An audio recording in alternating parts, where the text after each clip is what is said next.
Hi guys, welcome back to the channel. I'm Office Bloke Daz. I'm Gaynor. Office Bloke Aidan. Here we are, all three of us. If Patreon's your thing, check out the link in the description below. Absolutely loads of stuff on there. Help support the channel. Starts $3 a month. You get things like full watch-alongs, things like Family Guy. No, not Family Guy. Modern Family. Yeah, you wouldn't get Family Guy. Always Sunny in Philadelphia. F is for family. A lot of family stuff. Yeah. Seinfeld. We've got sports tier on there. We've got we've got loads and loads of stuff on there. Just check it out, and if it's for you, have a look. Yeah. Yep. The insane weapons of the U.S. military. Very topical Do at you the reckon it's going moment. to be the Yes. best? Do you reckon it's the best out of anywhere? I think the U.S. military has the best weaponry in the world, Yeah, without a shadow of a doubt. I think it's far more. I mean, they sell most of their weaponry as well across the world, don't they? Supply different sort of like forces across the world. Yeah. For a lot of U.S. made military sort of like grade stuff. Don't really know much about. I'm not a military man, so I don't really know a massive amount of what goes on. But I try and watch as much as I can to get an understanding of why people go to war and what weaponry they're going to use, which is very topical at the moment. I feel like it would be cool to use some of the weaponry that they've got. It would be cool to use. I imagine it's very, very advanced compared to some countries. Should we get into it? Yeah. Let's go. The insane weapons of the U.S. military. The United States military is home to some of the most insane and overpowered weapons on the planet. From stealth bombers to ballistic missiles that can strike with pinpoint accuracy from thousands of miles away, the raw power of the US military is unmatched.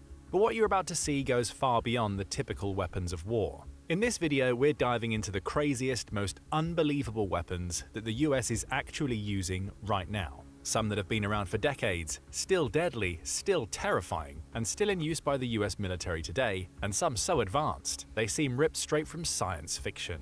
But here's where things get really crazy. Some of these weapons are being designed for conflicts we haven't even imagined yet. Think lasers, electronic warfare, and drones capable of operating without a human pilot. What's coming next could redefine. Whatever happened to that drone issue in the over New Jersey?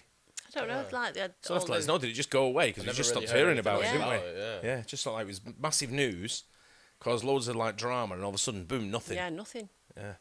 Define how wars are fought. Stick around as we reveal the most insane weapons in the US military arsenal and uncover what makes them so terrifying to America's enemies. Let's begin with one of the most important examples of a new and cutting-edge weapon, the US Navy's Helios laser system.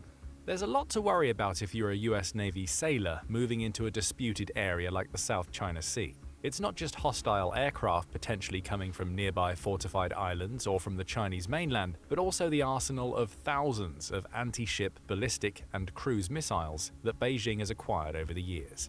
Drones are now also making their way to the seas and the skies above them, and the Ukrainians have proven how lethal these can be in their huge successes against Russia's Black Sea Fleet. Not long from now, we'll be seeing drones acting en masse, coordinating with each other to present a cohesive threat. Shoot down one, and you'll be dealing with their comrades.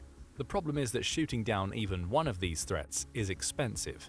Missiles cost a lot to produce and have sophisticated supply chains that can be disrupted. So if a formation of enemy fighter jets comes at you in a peer conflict, you might not have enough on hand, especially if the fight has been going on for a while and depletion has set in. Shooting down drones with missiles is an even worse defense strategy. The economics I was watching a program this morning, they're explaining like the Israeli-Iranian war sort of thing, and I need to know. Like I say, I don't pick any sides when it's like unless it involves us sort of thing. So it's nothing to do with me. It's like no, I just stay in my lane. Don't want to be bothered. Not people say to me, what do you think's happening now? I don't have an opinion really. Then I'll just stay in my lane. Don't want to be bothered. Yeah. I watch what's going on from afar, unless Britain get involved or things start taking a twist nearby us. But they were explaining that Iran are using so many weapons at the moment, so many ballistic missiles and different missiles on Israel that they'll be finished in 3 weeks. They'll be done. There's no more left. They'd have to get them from other countries, I guess, and then you look towards people like China and North Korea, then Russia, who might be able to supply, but Russia got their own war going on. Yeah. So they'd be sort of like saying that it's with Israel taking out some of the military, like rocket launchers and stuff, it could be over even before that. But they've only got three weeks of weapons left. I'm like, shit, they shouldn't have started this. Yeah, exactly. I'm like, you know what I mean? You sort of like, you're talking it all up and you're giving it the big one, and all of a sudden it's like, you got nothing. You'd be like, I'm out. Literally. Yeah, like poker, innit? Yeah. Hey, all in. simply don't add up. In today's environment, a cheaper alternative with minimal potential for disruption is required, especially for shooting down drones. Helios is one of the answers. Short for High Energy Laser with Integrated Optical Dazzler and Surveillance, it's a 60+ kilowatt laser with a range of 5 miles mounted onto ships, the first such directed energy weapon of its kind. The Navy received the first Helios in the third quarter of fiscal year 2022. It can shoot down targets in the sky and on the surface. Best of all, it doesn't require an expensive supply chain or an extensive ammunition magazine. The ship's power is sufficient to operate the laser. Using the Helios not only saves ammunition and destroys threats for bargain prices, it keeps their vessels at sea for longer because there's not as much pressure to reload. Once ammunition is depleted, naval vessels need to sail hundreds of miles to a safe zone to reload their magazines. And the war in Ukraine has shown us that ammunition gets depleted quickly in a conflict with a peer or near-peer adversary, the type of environment the US Navy is preparing for, particularly against China, where the tyranny of distance will come into play. The Helios would help to mitigate that disadvantage by giving the US Navy's ships more staying power in the contested theatre. There will be less of a need for long supply chains and less ships will be able to do more, which is critical since the US Navy would not be able to concentrate all of its power in the region in a conflict.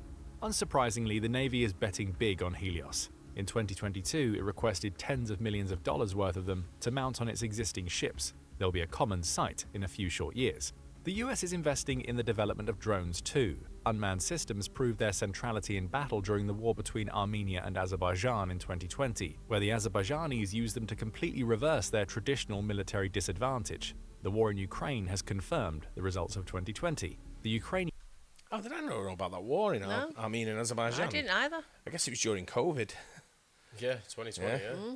Stand back 2 meters. Iranians have used $1,000 drones to destroy Russian tanks worth millions of dollars and conduct targeted strikes deep within Russian territory. The so-called loitering munitions are among the most effective drones. These weapons can linger in an area for hours and gather valuable intelligence before blowing themselves up in a kamikaze assault on a designated target. Consider two of them, the Phoenix Ghost and the Switchblade. The Bulletin of the Atomic Scientists call these crafty weapons part drone, part missile, and if you're a soldier near the front that needs a way to precisely reach your enemy and artillery support is lacking, these types of drones are ideal alternatives. The Pentagon publicly revealed the Phoenix Ghost for the first time in 2022, amid a military aid package to Ukraine, which included 121 of these drones. The Phoenix Ghost is designed as a one-way munition that can stay in the air for up to 6 hours before launching itself at a target. Both the Phoenix Ghost and the Switchblade have infrared guidance, meaning they can operate at all hours of the day. When these drones loiter, they're good at getting coordinates for artillery and air support. When they attack, they're ideal for attacking entrenched enemy positions, like machine gun nests, and even more ideal for attacking lightly armored vehicles or supply trucks. The largest of these drones, the Switchblade 600, comes with a warhead based on the Javelin anti-tank missile, That which must be makes heavy it an on your ideal way shoulder. to destroy tanks. However, there is a trade-off to this increased power, as the Switchblade 600 variety can only stay in the air for 40 minutes, so it's more of an attack weapon than a surveillance one. The best part about drones like the Phoenix Ghost and its cousin the Switchblade is their portability. The Phoenix Ghost and Switchblade 300 can fit inside backpacks, which means soldiers can easily carry them wherever they're needed. Easily. The drones are launched from portable tubes that resemble mortars. Once in the sky, they spread their wings and fly. The Pentagon described the Phoenix Ghost in particular as a weapon that perfectly fit the needs of Ukraine's military. During their initial delivery, the Ukrainians mounted their successful counteroffensives in Kharkiv and Kherson oblasts, driving the Russians out of half the total territory they'd acquired since the start of the invasion. The Phoenix Ghost and Switchblade drones weren't the only things responsible for that, but their portability and firepower proved their effectiveness in allowing the Ukrainian infantry to increase its range and punching power against Russian armor and entrenched artillery positions. But these successes shouldn't be surprising, because the drones had already proven their usefulness. The US military began playing with them as early as 2012, when initial tests of the Switchblade in Afghanistan proved so successful that it immediately requested more of them to be manufactured. The Switchblade's successful launch from the bay of an Osprey transport also proved the concept of launching these devices from the air. Soon we might see drone motherships, like the unmanned wingmen of the planned 6th generation NGAD and FA-XX jet fighters, launching smaller loitering munitions from their bays. But if you need to defend against these drones and don't have cool lasers like the Helios on standby, what should you do? You definitely don't want to use surface-to-air missiles if you can avoid it, because that's a way of ruining your war economy quickly. Shooting down the drones with typical kinetic weapons can also be a problem, since they're often small and fast-moving targets. Instead, electronic warfare systems have proven their importance in Ukraine, as these can jam drones and either force them to the ground or oblige them to return to their designated bases. But these systems are not foolproof. Russian troops in particular have had problems with their jammers, since their models tend to overheat and become ineffective. Jammers must also be angled to effectively stop incoming drones. Experienced drone operators also program their drones to designate their targets as home bases. Drone operators on both sides of the conflict are also experimenting with artificial intelligence that needs no communications with humans to operate, so in the near future, today's electronic counter-drone systems will need a makeover. Electronic warfare will continue to be important, but another layer of protection is required. This point was proven in a dramatic way on January 28, 2024, when an American outpost in Jordan called Tower 22 came under attack from an enemy drone that left 3 service members dead and 47 injured. The base lacked kinetic air defenses and relied exclusively on electronic systems, which proved a point of vulnerability. A second base came under fire from Iranian-backed militias too. This was the A1 TAMP facility a few miles north in Syria. However, this attack was not successful because that base was armed with Coyote interceptors. The Coyote is an air-breathing missile that can be launched from vehicles on the ground, helicopters or ships. It uses Ku-band radars for guidance and fire control quality. The Coyote is not a traditional SAM though. The Coyote Block 2 and Block 3 interceptors evolved from the Block 1 Coyote drone, which was launched from a canister to target other drones. These interceptors are comparatively cheap, coming in at about $125,000 each, with the Pentagon purchasing 600 more of them at a price of $75 million immediately after the Tower 22 attack. Although this price does not make the Coyote a good choice to counter small FPV drones, it's a good option for countering larger threats like the Iranian Shahid, which was used against Tower 22. These drones were supposedly priced in the $50,000 range, but in February 2024, a hacker group called the Prana Network stole data from the Iranian Islamic Revolutionary Guard Corps. The infiltration revealed that Russia purchased 6,000 Shahids at a price of $193,000 each. Since Russia purchased the drones in bulk, it was able to negotiate the unit price down from an original $375,000. Russia was apparently so strapped for cash that it decided to pay Iran in gold. The Coyote is an ideal way to destroy weapons like that. Unsurprisingly, the United States wants more of them, and they might soon become even more effective. The Block 2 is designed as a one-way weapon. Raytheon, the Coyote's manufacturer, says that the Block 3 model, which has been in testing since 2020, can be recovered and refurbished, extending its mission life. The Army has not been known to use the Block 3 yet, but they will soon come into play to help make the US military the world's premier anti-drone force. But not all weapons are on the cutting edge. The US military still uses a lot of weapons that are surprisingly old. That's because they're still effective, so aside from making necessary modifications, why throw the whole thing out and go through the much more expensive experience of building a new system from scratch? The Carl Gustaf recoilless rifle is one such weapon. This clever device made its debut in the late 1940s as an improvement over the handheld anti-tank weapons of World War II. The addition of a rifled barrel made the rounds more accurate and negated the need for stabilizing fins, like those seen on earlier anti-tank rounds like the bazooka. This reduced the weight of the ammunition even as the caliber grew larger, to 84mm, giving the rounds more punching power. There are various rounds too, including high-explosive anti-tank heat rounds. The larger caliber didn't mean more recoil though. As its name implies, the Carl Gustaf deals with the recoil problem by ejecting countermass from the weapon's rear, improving accuracy still further and reducing wear and tear on the operator's body. Its recoilless nature ensures an accurate firing rate of 6 rounds per minute against tanks up to 400 meters away and at buildings up to 700 meters away. In theory, with all this equipment, you should never lose a war, should No, you? I know. Do you know what I mean? When you've got all this at your disposal. Why can't they just send like some sort of mist out there that blocks everything? I don't think that works. They probably do that anyway. I don't think they would anyway, to be No, fair. they probably wouldn't. But it's what you've got is all these lasers, sort of like, and radio wave technology and all that. Whatever they've got, that's the latest stuff, isn't it? Yeah. Want to try and block the drones, like you said before. Don't know, you jam the drone GPS systems and all that, and it sort of like messes them all up, doesn't it? Yeah. The weapon is designed for a crew of 2 operators, but can be used by only 1. The Carl Gustav's basic design has remained the same all these years, but it's undergone important adaptations. In 2014, the new M4 version was introduced. Thanks to its titanium base, it has a lighter weight at 7 kilograms compared to the M3's 10 kilograms and the M2's 14.2. The M4 also has a shorter length, at under 1 meter compared to the M3's 1065 millimeters seamless, doesn't it? and the Yeah. M2's Just firing it, no movement. 1130. The lighter weight and more compact length allow troops to take their Carl Gustaf recoilless rifles with them almost anywhere, making it an ideal choice for tactical flexibility. Saab, the weapons manufacturer, saw the demands that the War on Terror had created on dismounted infantry and made these changes accordingly. The US military adopted the M4 in 2017. However, the battlefields of Ukraine proved to be the real tell about the continued relevance of this seemingly archaic weapon. Before the war, the Russian military was supposed to be the world's premier tank force. For decades, NATO planners have been fearful of Soviet armored drives into Western Europe. However, much of this lingering nightmare proved to be a dream that would never come true, thanks to the efforts of Ukraine's soldiers, and it wasn't just because they were using state-of-the-art anti-tank weapons like the Javelin and NLAW. The old Carl Gustaf continued to prove itself, making its first splash in dramatic fashion. Before the war, the T-90 was supposedly one of the world's most advanced main battle tanks. In actuality, it's a strange love child between the earlier T-72 and T-80 tanks. It comes with the same vulnerabilities, most notably a lack of a sealed ammunition compartment. Maybe unsurprisingly, in May 2022, a T-90M tank fell prey to a Carl Gustaf recoilless rifle. The tank was totaled, revealing another virtue of this old-timer.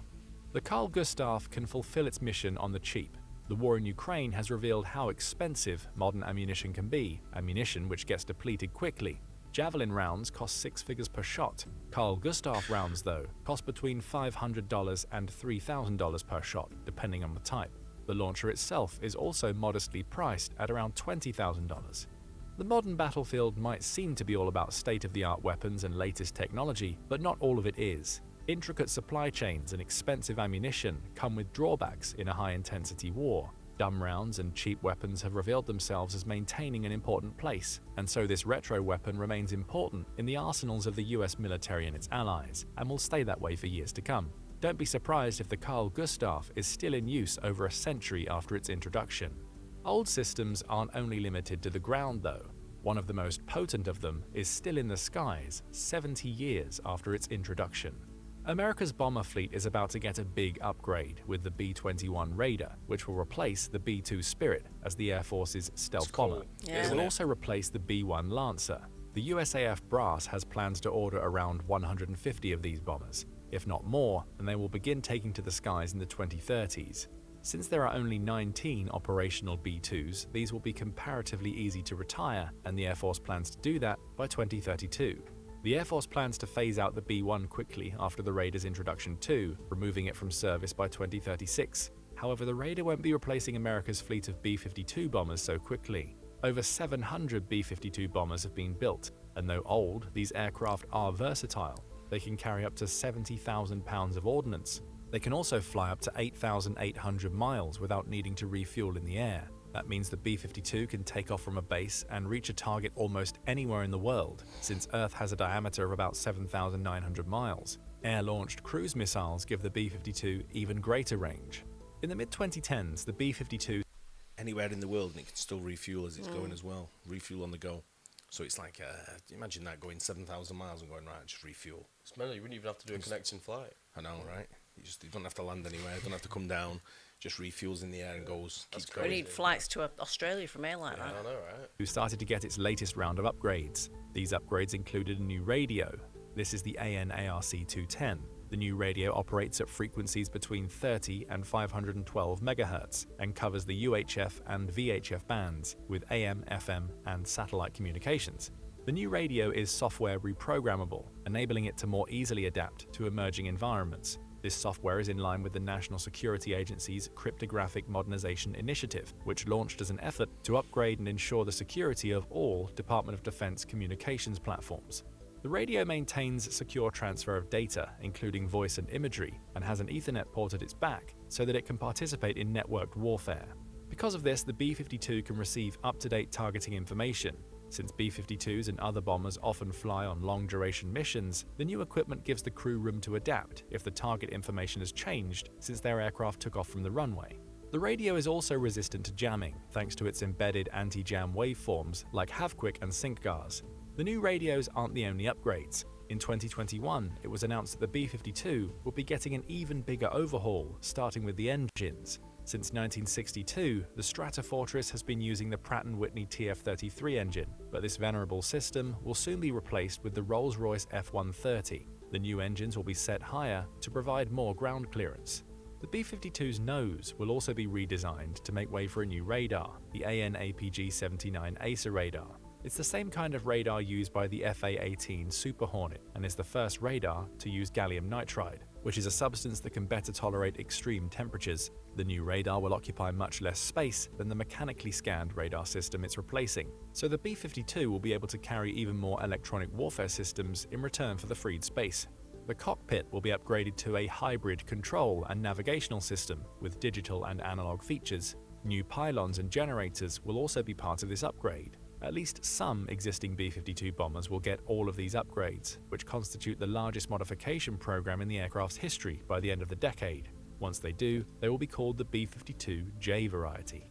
These investments reveal that the Air Force plans to keep the B-52 in its bomber fleet for a while yet. The B-21 may replace it one day, but the B-52 is set to outlive both of the aircraft that initially intended to replace it, as the B-1 and B-2 will be retired first.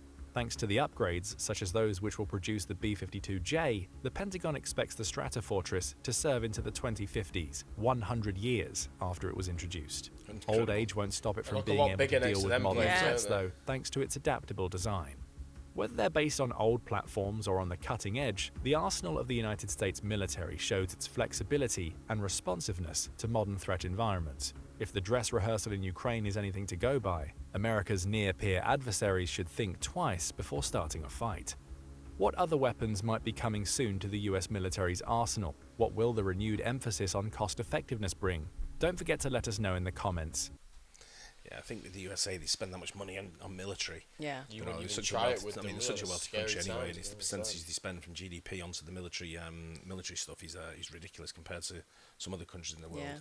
You know, as far as GDP goes, we're way down the list. I think we've just been told to push it up. I think we're at 2.5%, and they've been told to push it up to 3%. And I think Trump's told NATO to put us up to 5%. We should be at 5%. We're still batting below, and I think he's probably right. You know, we've got a very sort of like out of date and old or aging military sort of like hardware and software, but. You know, it's where you get the money from. We're too busy giving it away to other people. Yeah. But it's with the USA, they definitely invest in the military on a grand scale, Yeah. and that's why they police the world. That's why they're the chiefs of the world at the end of the day, isn't it? Yep. So yeah, interesting to see what they've got there and what gets used in the next few years, maybe. You know, it's what develops in the next few years. But it's not looking good. It's not at the moment, is it? It's not. It's looking a bit shit around the world at the moment. But you know, it's. I think once the USA steps in and takes care of it, I think it'll be Squashed. like put to bed sort of thing, as they say. But you never know with Iran involved. A bit crazy, aren't they? Yeah. Anyway, hope you guys enjoyed that. Don't forget to like and subscribe. We'll see you on the next one. Bye. Cheers.